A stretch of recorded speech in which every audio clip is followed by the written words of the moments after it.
Assalamualaikum warahmatullahi wabarakatuh.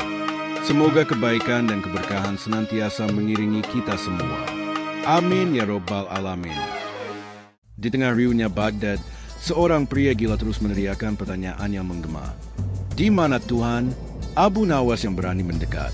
Dengan cara yang tak terduga, ia akan mengungkap jawaban yang mengubah pria itu dan mungkin juga caramu memandang Tuhan. Sebelum lanjut, jangan lupa para sahabat untuk di-subscribe dan di-like dulu ya. Supaya channel Islam Universe terus berkembang serta bisa selalu menghibur kalian semua. Untuk yang sudah subscribe, semoga para sahabat senantiasa selalu mendapatkan rahmat dan ridho Allah Subhanahu wa Ta'ala. Dan berikut inilah kisahnya. Mentari pagi di Baghdad memancarkan kehangatan yang lembut, menyiratkan hari yang akan dipenuhi dengan hiruk-pikuk kehidupan. Udara kota kuno itu telah sejak subuh dipenuhi dengan aroma roti yang baru matang, wangi rempah-rempah dari karavan yang baru tiba, dan bisikan doa dari masjid-masjid.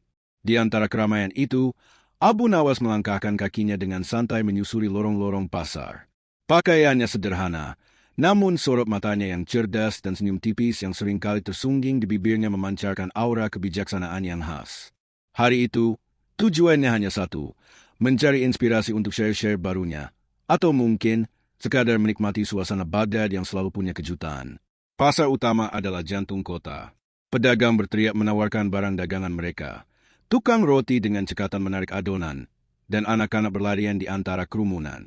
Abu Nawas berhenti sejenak di sebuah kedai kopi, menyeruput secangkir kopi hitam yang pekat sambil mengamati. Ia melihat seorang kakek tua yang sedang bernegosiasi harga karpet dengan semangat. Sepasang kekasih yang berbisik mesra di sudut, dan seorang musafir yang baru tiba, dengan raut wajah kelelahan namun mata penuh harap.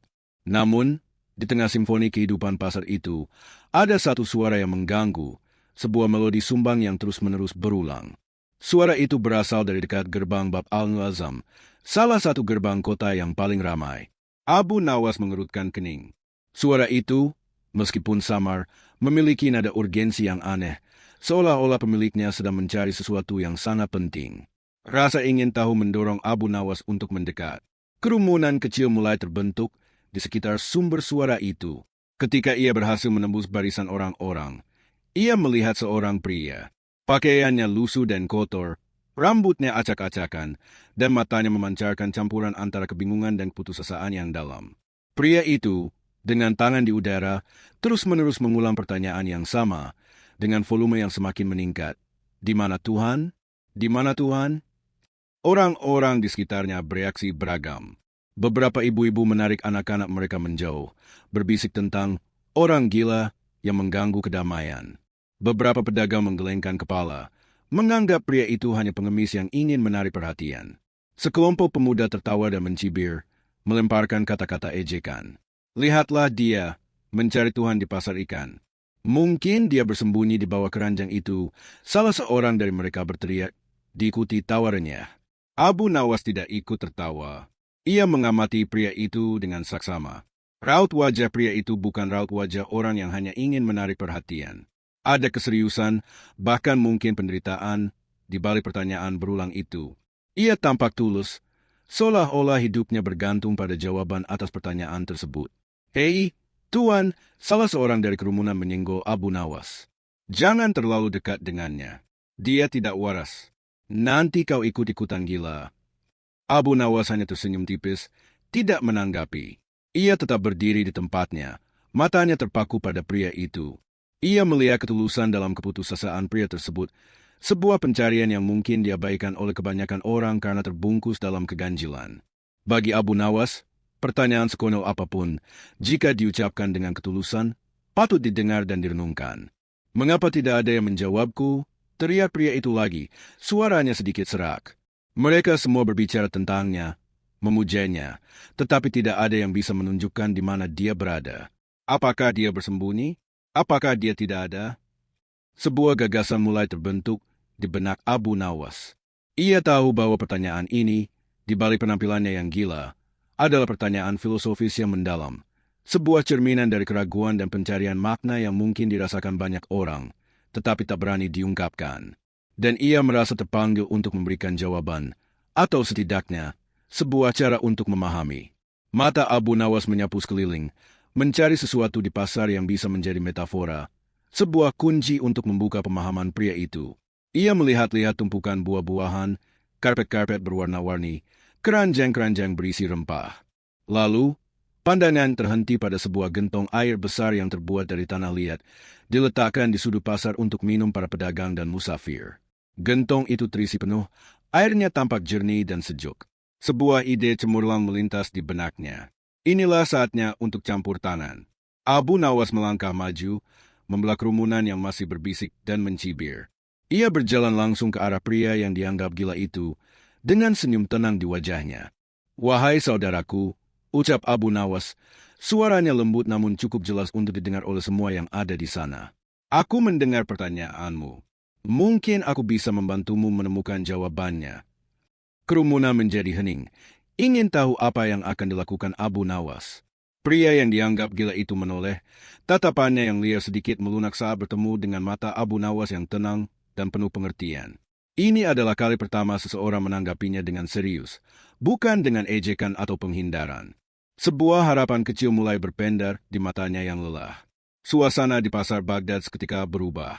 Bisikan-bisikan mereda, digantikan oleh keheningan yang tegang dan penuh antisipasi. Semua mata tertuju pada Abu Nawas dan pria lusuh yang dianggap gila itu. Belum pernah ada yang menyaksikan Abu Nawas berinteraksi langsung dengan seseorang yang dianggap tak waras di tengah keramaian seperti ini. Rasa ingin tahu melingkupi setiap orang. Akankah Abu Nawas ikut-ikutan gila? Atau akankah ia melakukan salah satu trik jenaka yang sering ia perlihatkan di istana Khalifah? Pria itu, yang selama ini hanya bertemu pandang dengan tatapan jijik atau kasihan, kini menatap Abu Nawas dengan sorot mata yang penuh harap bercampur kebingungan. Ini adalah kali pertama seseorang mendekatinya bukan untuk mencemooh, melainkan untuk menawarkan bantuan. Kerudung keputusasaan yang selama ini menyelimuti dirinya sedikit terangkat. Kau akan membantuku?" Suara pria itu serak, seolah lama tak digunakan untuk berbicara dengan tenang. Abu Nawas mengangguk pelan. Senyumnya tetap ramah. "Insya Allah, jika kau bersedia mendengarkan." Ia kemudian menoleh ke arah gentong air besar yang ada di sudut, objek yang menarik perhatiannya sejak awal. "Lihatlah gentong itu, saudaraku. Gentong itu penuh dengan air, bukan?" Pria itu mengikuti arah pandang Abu Nawas. "Ya, Tuan," jawabnya, nadanya sedikit ragu, tak mengerti apa hubungannya gentong air dengan pertanyaan tentang Tuhan. Tanpa berkata-kata lagi, Abu Nawas berjalan menuju gentong. Dengan cekatan, ia meraih sebuah cawan tembaga yang memang disediakan di sana dan mengisinya hingga penuh dengan air jernih dari gentong. Ia kembali ke hadapan pria itu, memegang cawan berisi air dengan hati-hati. "Kau melihat air ini?" tanya Abu Nawas, mengangkat cawan itu setinggi dada, sehingga semua orang bisa melihatnya.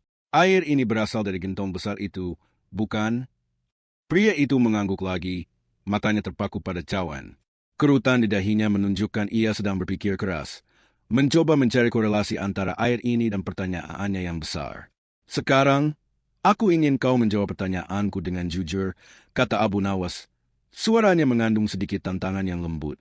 "Di dalam air ini, dalam cawan ini, atau bahkan di dalam gentong besar itu, di mana kelembaban itu berada? Apakah kelembaban itu tersembunyi di suatu tempat di dalam air? Apakah kelembaban itu adalah air itu sendiri, atau sesuatu yang terpisah dari air?"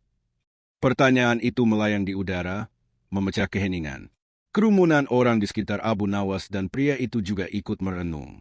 Mereka tak pernah memikirkan hal sesederhana itu. Di mana letak kelembaban dalam air? Mereka menganggapnya remeh, sesuatu yang tak perlu dipikirkan. Namun, dari mulut Abu Nawas, pertanyaan itu terasa memiliki bobot yang berbeda. Pria yang tadinya gila itu menatap cawan di tangan Abu Nawas, lalu ke gentong, lalu kembali ke cawan. Otaknya yang selama ini mungkin sibuk dengan kekacauan pikirannya, kini dipaksa untuk fokus pada satu hal yang sangat konkret. Ia memutar cawan itu sedikit, seolah ingin melihat kelembaban yang tersembunyi di dalamnya. Ia memejamkan mata sejenak, membayangkan air dan sifatnya. Beberapa saat berlalu dalam keheningan yang dalam. Orang-orang menahan napas, menunggu jawaban. Mereka melihat perjuangan batin pria itu yang tadinya mereka cap sebagai gila, kini mencoba memecahkan teka-teki sederhana namun mendalam. Akhirnya, pria itu membuka matanya. Ada kilatan pencerahan di dalamnya. Kerutan di dahinya sedikit mengendur. Ia menatap Abu Nawas, lalu kecauan, dan sebuah senyum tipis, nyaris tak terlihat, terukir di bibirnya yang kering. Tidak ada, Tuan, jawab pria itu. Suaranya kali ini lebih jelas dan mantap dari sebelumnya. Kelembaban tidak terpisah dari air. Kelembaban adalah sifat dari air itu sendiri. Ia tidak bisa dicari di suatu tempat yang tersembunyi di dalamnya, karena ia ada di setiap tetes air, di setiap molekul air. Kelembaban adalah hakikat air. Sebuah desahan lega terdengar dari kerumunan. Abu Nawas tersenyum lebar. Pria itu telah memahami. Ia telah menangkap inti dari analogi yang sederhana namun mendalam itu. Persis seperti itu, wahai saudaraku, seru Abu Nawas, suaranya dipenuhi kegembiraan. Engkau telah menemukan jawabannya. Sama seperti kelembaban yang tak terpisahkan dari air, Tuhan tidak perlu dicari di suatu tempat yang terpisah dari ciptaannya, seolah-olah dia bersembunyi. Keberadaannya bukanlah sebuah lokasi geografis, melainkan sebuah realitas yang meresapi segala sesuatu. Dia ada di mana-mana, meresapi setiap atom, setiap makhluk, setiap pikiran, setiap napas. Abu Nawas melanjutkan, suaranya kini terdengar seperti seorang guru yang menyampaikan hikmah agung. Dia tidak perlu bersembunyi, karena dia adalah hakikat dari segala sesuatu yang ada. Kita melihat ciptaannya, dan melalui ciptaan itu, kita memahami keberadaannya. Seperti halnya kita merasakan kelembaban saat menyentuh air, kita merasakan kehadiran Tuhan dalam setiap aspek kehidupan, dalam setiap keindahan alam, dalam setiap keadilan, dalam setiap kebaikan. Wajah pria itu bersinar. Beban yang selama ini ia pikul, pertanyaan yang terus menggerogoti jiwanya, kini terangkat. Ia tidak lagi melihat Tuhan sebagai entitas yang jauh atau tersembunyi, melainkan sebagai sebuah keberadaan yang tak terpisahkan dari dirinya dan alam semesta. Air mata mulai mengalir di pipinya, bukan air mata keputusasaan, melainkan air mata kelegaan dan pemahaman. Kerumunan yang tadi mencemooh kini terdiam. Mereka terpukau. Sebuah kebenaran sederhana yang selama ini mereka abaikan, kini terungkap melalui analogi yang brilian dan pertanyaan seorang gila. Mereka melihat sendiri bagaimana Abu Nawas berhasil menembus kegelapan pikiran pria itu dengan cahaya akal dan kebijaksanaan. Sejak hari itu, pria itu tidak lagi mondar-mandir di pasar, meneriakan pertanyaannya tentang Tuhan. Ia masih sering terlihat di sekitar Baghdad, pakaiannya tetap lusuh, namun tatapan matanya telah berubah. Ada kedamaian yang mendalam di sana, sebuah pengertian yang tak tergoyahkan. Ia telah menemukan apa yang ia cari, bukan di suatu tempat yang jauh, melainkan di dalam dirinya sendiri dan di setiap jengkal ciptaan yang ia lihat. Dan orang-orang di Baghdad, sekali lagi, dibuat kagum oleh kecerdasan Abu Nawas yang tak ada habisnya. Ia tidak hanya seorang penyair atau penasihat raja, tetapi juga seorang pencerah jiwa, yang mampu melihat hikmah di tempat yang tak terduga, bahkan dari bisikan seorang yang dianggap tak waras. Sejak peristiwa di pasar yang menjadi buah bibir di seluruh Baghdad, kehidupan di kota itu berjalan seperti biasa, namun dengan satu perubahan halus. Pria yang tadinya dianggap gila dan selalu meneriakkan pertanyaannya tentang Tuhan, kini berjalan dengan langkah yang lebih tenang.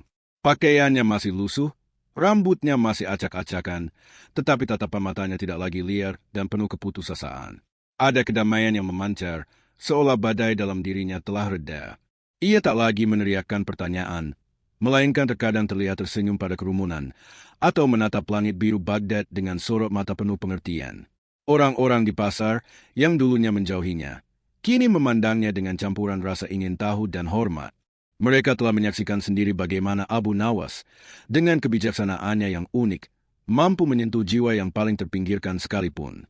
Kisah tentang kelembaban dan air menyebar dari mulut ke mulut, menjadi analogi favorit para pedagang dan tukang cerita di kedai kopi. Abu Nawas sendiri, setelah kejadian itu, sesekali melihat pria tersebut dari kejauhan. Ia tak pernah lagi mendekat, membiarkan pria itu menikmati kedamaian yang baru ditemukannya. Abu Nawas percaya, pemahaman sejati datang dari dalam, dan ia telah menanamkan benihnya. Kini tinggal bagaimana benih itu tumbuh dan berbuah. Beberapa minggu kemudian, musim berganti. Udara Baghdad menjadi lebih sejuk, dan awan tipis mulai menghiasi langit. Suatu pagi, saat Abu Nawas sedang berjalan menuju istana Khalifah Harun al-Rashid untuk sesi bincang-bincang santai, ia melewati salah satu jembatan tua yang melintasi sungai Tigris. Di tengah jembatan, di bawah lengkungan batu yang kokoh, Ia melihat pria itu. Pria itu tidak lagi berdiri di tengah keramaian pasar, melainkan duduk tenang di tepi jembatan. Kakinya menggantung di atas sungai yang mengalir tenang. Ia memandang pantulan awan di permukaan air, sesekali memetik bunga liar yang tumbuh di sela-sela batu, lalu melepaskannya ke sungai, membiarkannya hanyut bersama arus. Ada keanggunan yang aneh dalam gerak-geriknya, sesuatu yang tak pernah terlihat sebelumnya. Abu Nawas melambat, mengamati dari kejauhan. Ia merasa ada sesuatu yang berbeda. Pria itu kini tidak terlihat seperti gila sama sekali. Ia terlihat seperti seorang pertapa yang sedang merenung, atau seorang seniman yang mencari inspirasi. Tiba-tiba, pria itu menoleh. Matanya bertemu dengan mata Abu Nawas. Tidak ada lagi kebingungan atau kegilaan di sana, hanya sebuah tatapan pengakuan dan penghargaan yang tulus. Ia tersenyum tipis, sebuah senyum yang lebih dalam dan penuh makna daripada senyumnya di pasar kala itu. "Salam, Tuan Abu Nawas," ucap pria itu. Suaranya kini terdengar lebih jernih dan tenang. "Semoga kedamaian menyertaimu." Abu Nawas sedikit terkejut. Pria itu belum pernah memanggil namanya sebelumnya. Ia membalas salam, "Dan semoga kedamaian juga menyertaimu, saudaraku. Aku senang melihatmu begitu tenang." Pria itu menunjuk ke arah sungai yang mengalir. "Berkat engkau, Tuan. Engkau menunjukkan kepadaku bahwa air tak perlu ditanya di mana kelembabannya, karena kelembaban itu adalah air itu sendiri. Sejak saat itu, aku tak lagi mencari Tuhan di suatu tempat. Aku menemukannya di setiap debu yang berterbangan, di setiap daun yang jatuh, di setiap riak air ini." Ia menghela napas panjang, sebuah napas kepuasan. Namun, kemudian, sebuah kerutan kecil muncul di dahi pria itu. Itu bukan kerutan kebingungan, melainkan sebuah kerutan pertanyaan baru yang lebih halus dan lebih mendalam. "Tuan Abu Nawas," lanjutnya, suaranya sedikit merendah, "aku kini mengerti bahwa Tuhan ada di mana-mana. Aku bisa merasakannya di setiap sudut ciptaan. Tapi, bagaimana aku bisa berbicara dengannya? Bagaimana aku bisa tahu dia mendengar bisikanku ketika dia ada di mana-mana dan tidak memiliki satu bentuk pun untuk kudatangi?" Pertanyaan itu, meskipun berbeda, memiliki kedalaman yang sama dengan pertanyaan sebelumnya. Ini bukan lagi pertanyaan tentang keberadaan Tuhan, melainkan tentang komunikasi, tentang hubungan. Kerumunan yang mungkin melihat pria ini di pasar hanya akan menganggap ini sebagai celotehan gila lainnya. Namun Abu Nawas tahu, ini adalah sebuah langkah maju dalam pencarian spiritual pria itu. Abu Nawas memandang pria itu. Ia melihat ketulusan yang sama, kerinduan yang sama, meskipun pertanyaannya kini lebih maju. Ia tahu, jawaban untuk pertanyaan ini tidak bisa sederhana analogi kelembaban dan air. Ini membutuhkan sebuah pemahaman tentang hati, tentang niat, dan tentang cara manusia berkomunikasi dengan yang tak terbatas. Ia tersenyum.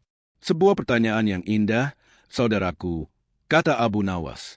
"Mari kita bicarakan ini, bukan di tengah keramaian pasar, melainkan di tempat yang lebih tenang.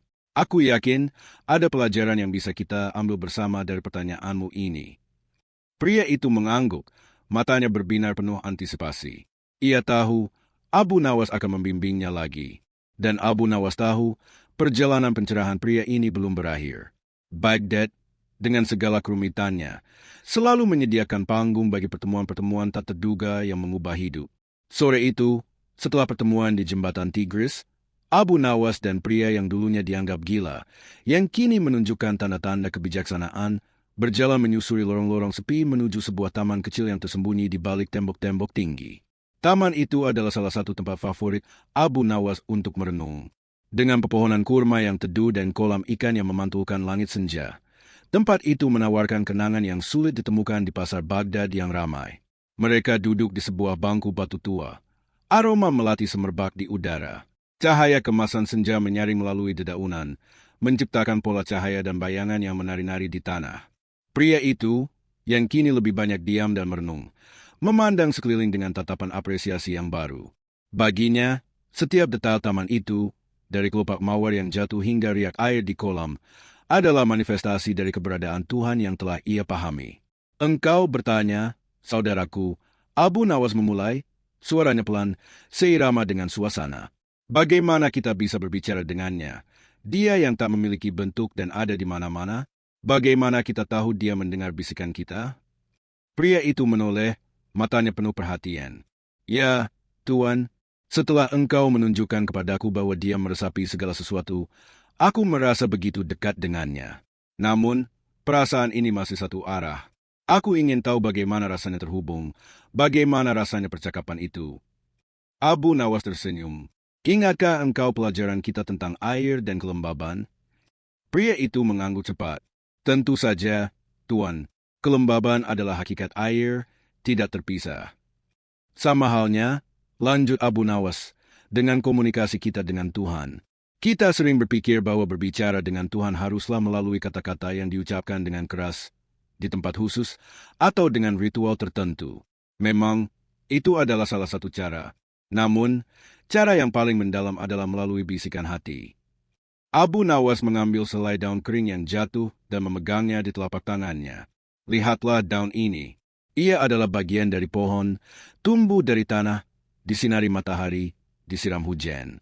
Semua itu adalah ciptaan Tuhan. Ketika engkau mengamati daun ini dengan penuh kesadaran, melihat kesempurnaan ciptaannya, bukankah itu adalah bentuk pujian kepada Sang Pencipta? Bukankah itu adalah percakapan tanpa kata? Pria itu memandangi daun itu, lalu ke wajah Abu Nawas. Sebuah pemahaman baru mulai terukir di wajahnya. Ketika engkau merasakan angin sejuk membelai kulitmu, dan hatimu dipenuhi rasa syukur, itu adalah bisikanmu kepadanya. Ketika engkau melihat keindahan langit malam yang bertabur bintang, dan jiwamu merasakan kekaguman yang tak terbatas, itu adalah bentuk pengakuanmu akan keagungannya. Ketika engkau membantu sesamamu yang membutuhkan, dengan niat tulus tanpa pamrih, itu adalah amal yang berbicara langsung kepadanya. Jelas Abu Nawas, setiap katanya bagai tetesan embun yang menyejukkan. Tuhan, lanjutnya, tidak membutuhkan telinga seperti kita untuk mendengar, karena Dia adalah Maha mendengar segala sesuatu, bahkan bisikan terkecil dalam pikiranmu. Dia tidak membutuhkan mata untuk melihat, karena Dia Maha melihat segala yang tersembunyi dan yang nyata. Komunikasi dengannya bukanlah tentang volume suara, melainkan tentang kemurnian niat dan kesucian hati. Abu Nawas menatap pria itu dengan lembut. Ketika hatimu tulus, ketika doamu berasal dari lubuk jiwa, bahkan jika itu hanya sebuah desahan atau pikiran, Dia akan mendengarnya. Dia tidak terikat oleh bahasa, bentuk, atau waktu. Dia terikat oleh keikhlasan dan kejujuran hatimu. Pria itu menutup matanya sejenak, meresapi kata-kata Abu Nawas. Ia teringat masa-masa ia berteriak di pasar, menuntut jawaban. Betapa ia telah salah memahami. Tuhan tidak perlu dicari di luar, dan juga tidak perlu dihubungi dengan suara lantang. Ia hadir dalam setiap aspek keberadaan, dan komunikasi dengannya adalah melalui resonansi jiwa. Ketika ia membuka matanya, ada kilatan kedamaian yang mendalam di sana. Aku mengerti, Tuan Abu Nawas, katanya, suaranya bergetar karena emosi. Aku tidak perlu lagi mencarinya di luar, atau berteriak untuk didengar. Aku hanya perlu melihat, merasa, dan hidup dengan hati yang tulus. Dia ada di setiap detak jantungku, di setiap napasku. Abu Nawas mengangguk. Tepat sekali, saudaraku. Dan ketahuilah, kedamaian sejati bukanlah ketiadaan masalah, melainkan kehadiran Tuhan di tengah setiap masalah. Ketika engkau merasa terhubung dengannya melalui bisikan hatimu, bahkan di tengah badai, engkau akan menemukan ketenangan yang tak tergoyahkan. Matahari telah tenggelam sepenuhnya, menyisakan bias kemerahan di cakrawala barat. Lampu-lampu mulai dinyalakan di Baghdad, dan azan Isya berkumandang, menyerukan umat untuk sholat. Suara azan itu, bagi pria itu, kini terdengar berbeda. Bukan lagi sekadar panggilan ibadah, melainkan sebuah melodi yang merangkum segala pemahaman barunya tentang kehadiran Tuhan di mana-mana dan komunikasi melalui hati. Pria itu berdiri, membungkuk hormat kepada Abu Nawas. Terima kasih, Tuan Abu Nawas, ucapnya tulus. Engkau tidak hanya menjawab pertanyaanku, tetapi engkau telah membuka mataku dan menuntun jiwaku menuju kedamaian. Abu Nawas berdiri juga, menepuk pundak pria itu dengan ramah. Ini adalah berkah dari Tuhan, saudaraku. Aku hanya perantara. Sekarang, pergilah dan hiduplah dengan pengertian ini. Bagikan kedamaianmu kepada dunia, bukan dengan teriakan, tetapi dengan bisikan kehidupan yang penuh makna. Sejak hari itu, pria itu menghilang dari sorotan publik Baghdad. Tidak ada lagi teriakan atau pertanyaan aneh. Ia mungkin telah menemukan jalannya, hidup dalam kedamaian dan pemahaman yang mendalam. Beberapa mengatakan ia menjadi seorang pertapa yang hidup sederhana di pinggiran kota, selalu terlihat tersenyum pada setiap bunga dan setiap tetes embun. Yang lain berspekulasi ia bergabung dengan kafilah pedagang, menyebarkan kebijaksanaan melalui diamnya dan tatapan matanya yang penuh makna. Baghdad tetap menjadi kota yang sibuk. Namun bagi mereka yang menyaksikan peristiwa itu, kisah Abu Nawas dan pria gila itu menjadi pengingat abadi.